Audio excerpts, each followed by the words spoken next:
Untuk apa Allah membuat kita ada di atas dunia ini? Maka Allah memberikan jawaban, wa ma khalaqatul jinna, tidaklah aku ciptakan jin wal insa, tidaklah aku ciptakan manusia illa liya'budun, hanya untuk beribadah saja. Kalau kita diciptakan untuk beribadah, kenapa boleh menikah? Kenapa boleh berdagang? Kenapa boleh memotong hutan, menjadikan kebun? Karena nikah juga adalah ibadah. Man tazawwaja, siapa yang menikah, faqad istakmala nisfal iman. Orang yang menikah, dia menyempurnakan setengah iman. Falyattaqillaha fin nisfil baqi, maka setengahnya lagi sempurnakan dengan takwa kepada Allah Subhanahu wa ta'ala. Kalau memang hidup ini untuk beribadah, kenapa punya anak? Karena dalam Islam punya anak juga adalah ibadah. Bahkan ibadah yang mengalir sampai hari kiamat adalah punya anak. Anak punya cucu, cucu punya cicit, maka mengalir sampai hari kiamat. Idza matal insan, kalau manusia mati, inqata'a, putus amalnya. Di antara yang mengalir adalah waladun solihun, anak yang soleh. Punya anak adalah ibadah. Kalau memang hidup ini beribadah, kenapa bangun ruku? Kenapa berdagang, berniaga? Karena berdagang juga adalah ibadah. At-tajir, pedagang, as-saduq, yang jujur, al-amin, amanah. Kalau dia mati ma'an nabiyyin, dia dikumpulkan bersama nabi-nabi, was-siddiqin. Dia akan berkumpul dengan orang yang benar, wasyuhada. Dia akan berkumpul dengan orang mati syahid, wassalihin. Dia akan berkumpul dengan orang yang soleh. Bahkan dengan berdagang, berniaga, punya ruko, punya toko, bisnis, beribadah dengan amal yang tidak putus. Man bana masjidan, siapa yang bangun masjid, banallahu mithlahu baitan fil jannah. Siapa yang bangun masjid, dibangunkan untuknya satu tempat di surga. Siapa yang bisa bangun masjid? Bisnismen, orang kaya, pedagang, peniaga. Makanya Nabi SAW berniaga. Ana wa kafilul yatim kahataini fil jannah. Aku dan orang yang menyantuni anak yatim tempatnya seperti dua jari ini di surga. As-sababah, jari telunjuk, wal wusta, jari tengah. Siapa yang bisa menyantuni anak yatim? Orang kaya, bisnismen, yang punya ruko, yang punya toko, perniagaan, pedagang.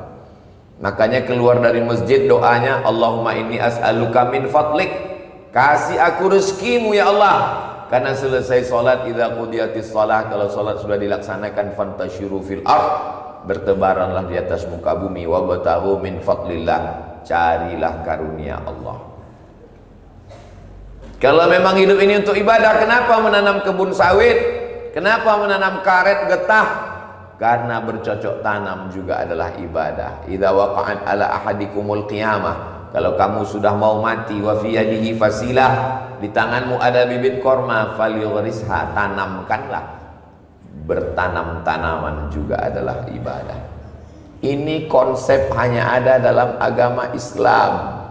Sebelum Islam datang, mereka menganggap ibadah itu hanya duduk berzikir mengingat Tuhan, meninggalkan dunia. Rambut tidak boleh panjang, digundul. Karena rambut panjang lupa dengan Tuhan. Pakaian tidak boleh pakaian bagus, karena kalau pakaian bagus lupa dengan Tuhan. Tidak boleh menikah, tidak boleh punya istri, karena kalau punya anak lupa dengan Tuhan. Tapi ketika Islam datang, apakah boleh kami punya baju yang bagus, sendal yang bagus? Innallaha jamil, Allah maha indah, yuhibbul jamal. Allah suka kepada keindahan. Silakan punya baju bagus, silakan punya kendaraan bagus. Nabi SAW punya unta, al-quswa. Nabi SAW punya kuda. Nabi SAW punya usaha. Islam membawa pandangan baru tentang hidup.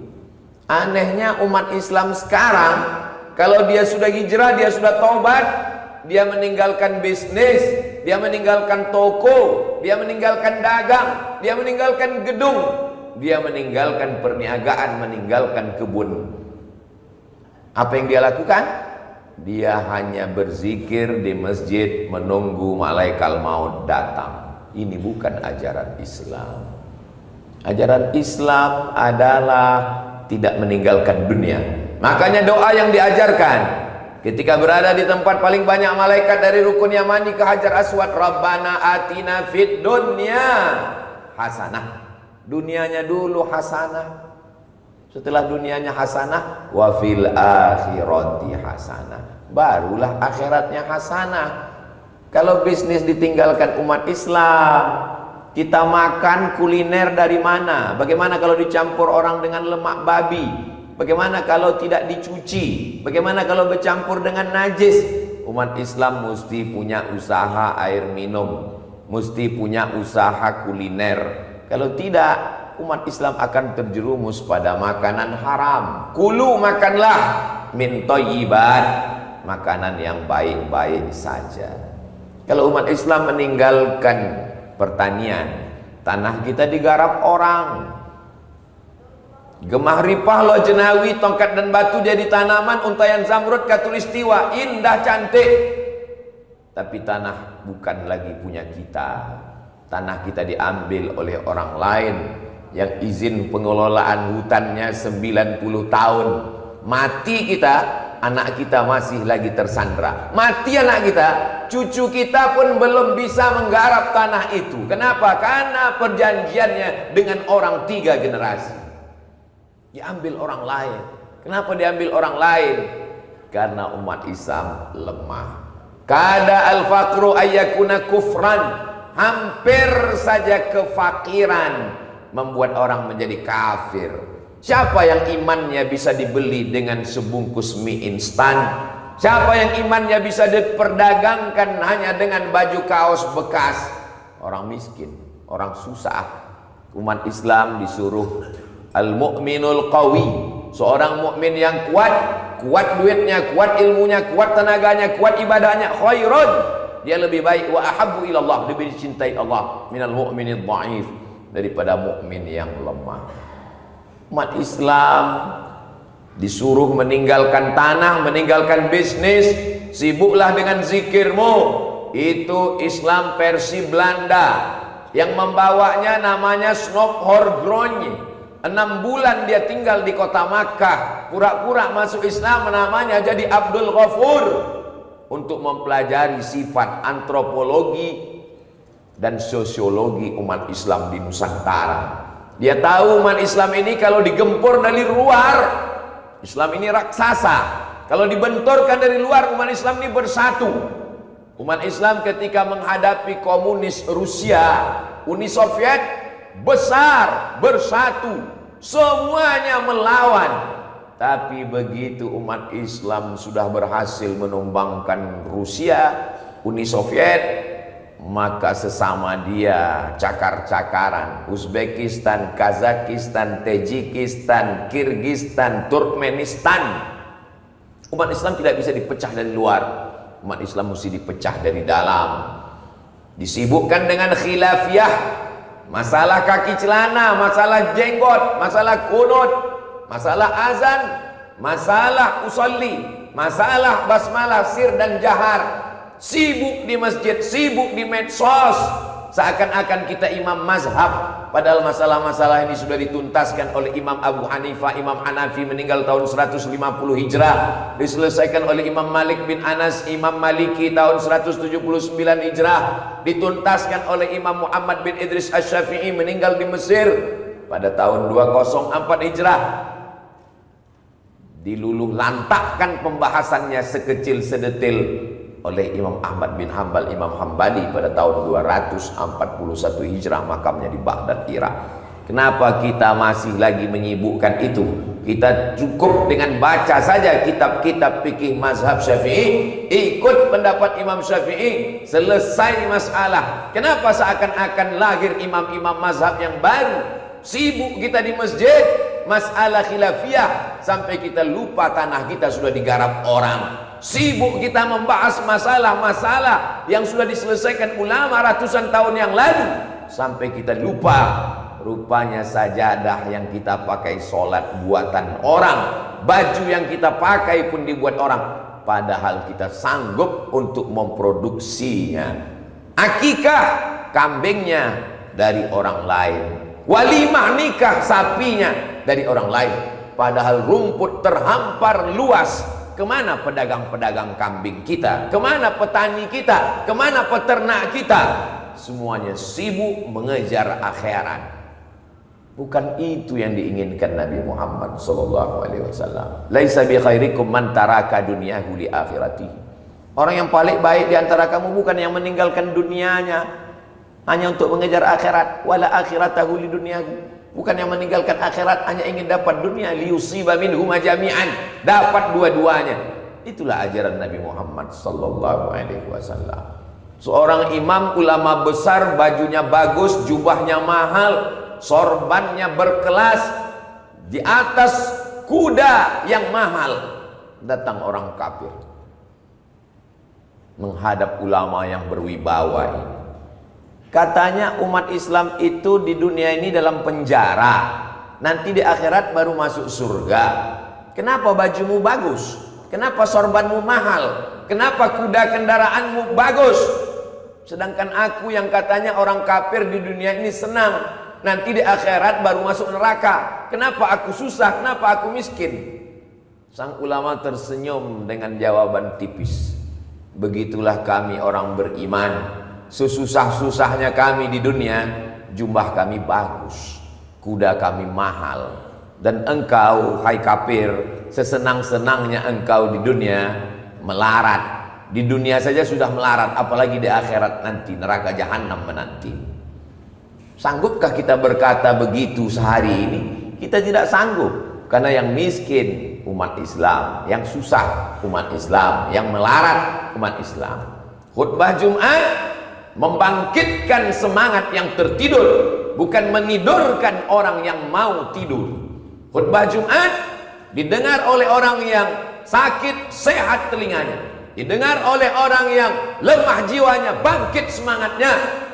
Khutbah Jumat didengarkan setiap muslim baligh, berakal, tidak sakit, tidak musafir, supaya selesai sholat Jumat dia berkata, ana muslim, aku seorang muslim, aku mesti bangkit memperjuangkan agama Allah. Kalau kau punya darah bisnis, kembangkan bisnis. Selesai dari satu kota, buka satu kota. Selesai satu toko, buka toko yang lain. Fa idza faraghta fansab. Selesai dari satu, buka usaha yang baru. Tapi jangan sombong, jangan angkuh. Wa ila rabbika farghab. Kepada Allah berharap. Yang punya darah petani, jangan sampai tanah kita digarap orang. Tanam karet, tanam sawit, tanam palawija, tanam kacang tanah. Siapa yang menghidupkan bumi, maka dia sudah menghidupkan agama Allah. Dalam Islam ada namanya zakat. Siapa yang wajib berzakat? Orang yang punya uang 20 keping dinar.